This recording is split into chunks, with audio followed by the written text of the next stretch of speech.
नमस्कार दर्शकों, आज मैं आपको लेकर आई हूँ बिटौरा उत्तर ग्राम सभा में, जहां पर हमारे साथ यहाँ की प्रधान जो कि महिला है, जिनका नाम है अनीता वर्मा। आइए इनसे जानते हैं कि इनका कार्यकाल कैसा चल रहा है, क्योंकि 40 साल इनके ससुर जी रहे हैं, अब ये पद संभाली है और एक महिला होके कैसे अपने गांव का जो विकास है वो किया है। पहले तो अनीता जी, आपका हमारे चैनल में बहुत बहुत स्वागत है। अनीता जी बताएगा कि आपके ससुर जी 40 साल रहे हैं और आप प्रधान है। आप जी, हमारे ससुर जी 40 साल प्रधान थे। इसके बाद हम क्या क्या कार्य करवाया आपने? हमने नाली निर्माण कराया, आरसीसी सेंटर निर्माण करवाया, और जो है लैट्रिन शौचालय वगैरह सब भी सब आया। सब लोग खुश हैं हमसे। खुश हैं? फिर बोल रहे हैं कि अगली बार फिर से आपको लाया जाएगा। जी जी जी। और हम जानना चाहते हैं कि जैसे विद्यालय वगैरह में भी क्या कार्य अच्छे भरपूर हुआ है? सौंदर्यीकरण हुआ है विद्यालय का, सौंदर्यीकरण हुआ है, विद्यालय शौचालय निर्माण कराया गया है, आंगनबाड़ी। ऐसा हमारे साथ यहाँ पे प्रतिनिधि भी है जिनका नाम मुकेश यादव। आइए इनसे ही जानते हैं कि आप बताइए कि क्या क्या कार्य हुए हैं। नमस्कार, सबसे पहले मैं दर्शकों को करना चाहूंगा। और हमारे ग्राम सभा में जो है विगत 4.5 वर्षों में जो है विभिन्न मजरों को जोड़ने के लिए इंटरलॉकिंग निर्माण कार्य, आरसीसी निर्माण कार्य, कुछ कार्य इसमें प्रगति पर हैं। और जल सिंचाई व्यवस्था को बेहतर बनाने के लिए नहर से जुड़ी हुई तमाम नालियों का निर्माण कराया गया, और जो है धोबी घाट का निर्माण कराया गया, बुढ़िया घाट का निर्माण कराया गया है।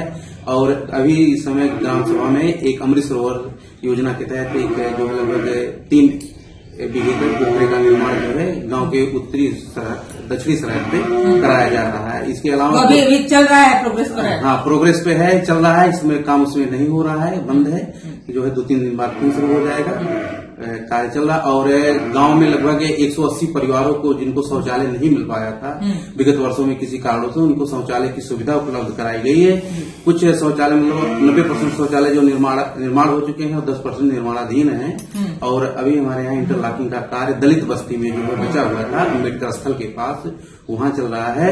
और ये एक इस टोले में जो है इंटरलॉकिंग निर्माण कार्य और जल निकासी की उचित प्रबंधन जो है अंडरग्राउंड नाली निर्माण कार्य चल रहा है। ये सब आपके कार्यकाल में ही हुआ? हाँ, ये सब हमारे कार्यकाल में जो है अनीता वर्मा जी के कार्यकाल में ये कार्य संपन्न हुए हैं, सब चल रहे हैं। कौन का मैं पूछेंगी?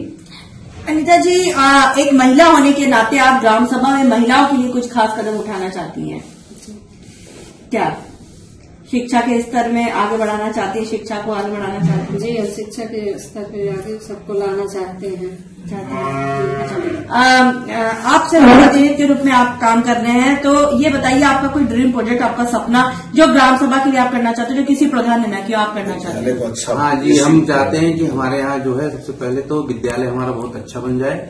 और हमारे यहाँ खेलकूद के लिए भी जो है थोड़ी जगह की कमी है, तो हम उसके लिए लगे हुए प्रयासरत हैं कि बच्चों के लिए जो है एक बेहतर खेलकूद के संसाधन उपलब्ध करा सके, जिससे हम यहाँ पे जिले स्तर के खिलाड़ी कम से कम अपने ग्राम सभा में ही तैयार कर सके। इसके लिए हम प्रयासरत हैं।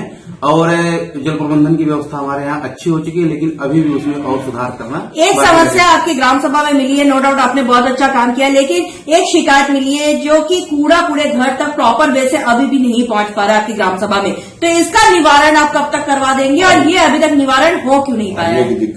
तो इसके लिए जो है अभी जो है आदमी हम लोग ढूंढ रहे हैं, और ग्राम सभा को बुला के इसके लिए एक मीटिंग भी कराई गई।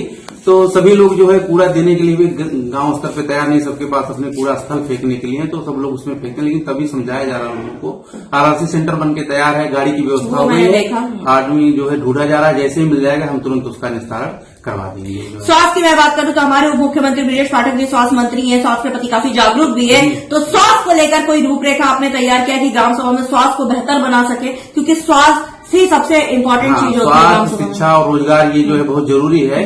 तो इसके लिए हमारे यहाँ जो स्वास्थ्य के लिए जो आशा बहु कार्य करती है, वो लोगों को जो है तमाम प्रकार की दवाएं समय समय पर जो सरकार द्वारा उपलब्ध कराई जाती देती रहती है, और वो नियमित जो है लोगों की देखभाल करती रहती, योजनाओं की जानकारी देती रहती। जैसे अभी आयुष्मान कार्ड जो है लगभग उन्होंने सबका बनवा दिया, कुछ लोग बचे हुए हैं, वो नाम में विसंगतियों के कार्ड बचे हुए हैं, क्योंकि आधार कार्ड में कुछ उनका नाम है और परिवार रजिस्टर में नाम कुछ है।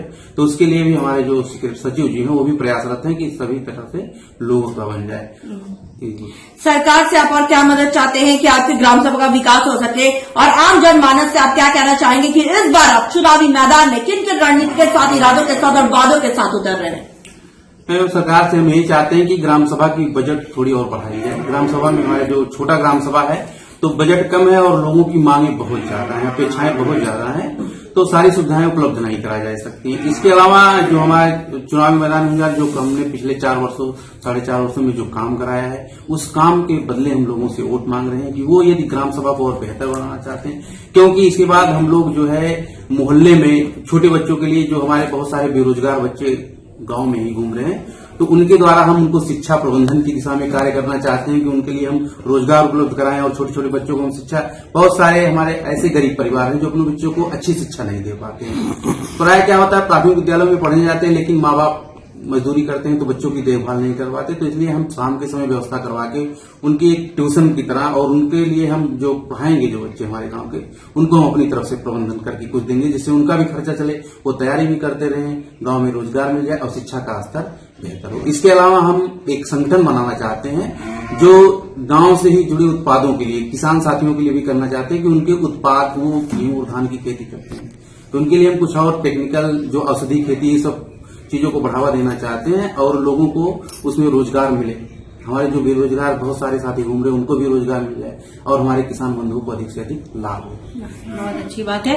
हमारे साथ प्रधान जी और प्रधान प्रतिनिधि जी मौजूद थे। इनका साफ तौर पे कहना है कि इन्होंने अथक प्रयास किया ताकि उस ग्राम सभा को नंबर 1 ग्राम सभा बनाया जाए। जैसा कि उन्होंने साफ तौर पे कहा, इनका ड्रीम पॉइंट का सपना है इस ग्राम सभा में शिक्षा के स्तर को आगे बढ़ाना, क्योंकि इनका मानना है कि शिक्षा ही एक ग्राम सभा के विकास की जननी होती है। जब हम ग्राम सभा में सर्वे किए थे, बहुत जनता से मुखातिब हुए थे, इन्होंने बहुत बेहतर काम कराया है। इनकी जो प्रधानी है पुस्तों से चली आ रही है, तो नो डाउट जनता का प्यार इनको इसलिए मिलता है क्योंकि उन्होंने काम करवाया है। लेकिन जब ग्राम सभा में सर्वे किए थे, बहुत जनता से मुखातिब हुए थे, इनके कार्य प्रणाली से तो बहुत खुश है, लेकिन एक समस्या जो देखने को मिली थी, कूड़ा उठान की समस्या मिली थी, जिस पर हमने आपसे वादा किया था गांव की कहानी प्रधान और जनता की जुबानी आप तक ले आएंगे और प्रधान की समस्याओं से भी आपको रूबरू कराएंगे ताकि आप इनको वक्त दें। इनके पास अभी भी लगभग 6 से 7 महीने का समय है। जैसे जैसे बजट आएगा आपके ग्राम के विकास के लिए प्रधान जी वैसे तत्परता के साथ काम करेंगे। और हमें उम्मीद भी है प्रधान जी जिस स्तर से आप ग्रामवासी की समस्याओं को सुन रही है वैसे ही काम करती रहेंगी, आप करते रहेंगे। हाँ जी, करते रहेंगे एकदम। और इसके लिए हम धन्यवाद कि आप जो हमारी बातों को सरकार तक पहुंचाएं और आम जनता को भी धन्यवाद कि हम लोगों की मदद कर सके। अब देखने वाली बात बस ये होगी कि इस ग्राम सभा को हम एक आदर्श ग्राम सभा के रूप में लखनऊ ले जाते हैं। यानी वीडियो जर्नलिस्ट साई शर्मा के साथ मैं कोनिका दास, आई न्यूज़ उत्तर प्रदेश, लखनऊ।